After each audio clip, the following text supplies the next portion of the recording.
ये ट्रम्प है, ये भ्रष्टाचारी है और इस पर कार्रवाई हो रही है। कहावत है ना कि गधा पे जोर ना चले तो गधैया के कान नेट दो।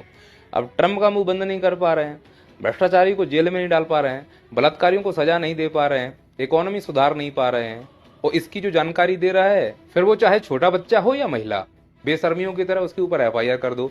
और वही इस बच्चे के साथ हुआ है। 14 साल का ये बच्चा है। इसका कसूर केवल इतना है कि छोटी सी उम्र में किताबें पढ़कर ये तार्किक हो गया है। उत्तर के इतने स्तर के कि सरकार को आईना दिखा रहा है, और यही सरकार को पसंद नहीं है, तो इस बेचारे बच्चे के ऊपर एफआईआर कर दी इन लोगों ने। Oh my God. और मैं तो कहता हूं सरकार ने एकदम सही किया जो इस लड़के के ऊपर एफआईआर कर दी। देखो कैसे ये दिन दहाड़े किताबों को लहरा रहा है। जिस उम्र में पाखंड फैलाकर अवार्ड पाना था, ये लड़का उस उम्र में समाज को किताबें दिखा रहा है कि किताबें पढ़ो। अंडे से निकले नहीं है, समाज को बिगाड़ने की तैयारी कर रहा है। कहता है किताबें पढ़ो, तर्कशील बनो। मैं तो कहता हूं एफआईआर से काम नहीं होगा। ऐसे भविष्य में जो पढ़ाई लिखाई की बात करने वाले नौनिहाल हैं, उनके ऊपर देशद्रोह का मुकदमा दायर करो। और ऐसे लोगों को यह समझ में आना चाहिए कि पढ़ाई लिखाई करने वालों का इस देश में कोई भविष्य नहीं है। ऐसा पाखंड फैलाओ, फिर बड़े होकर इस प्रकार का बलात्कारी बनो।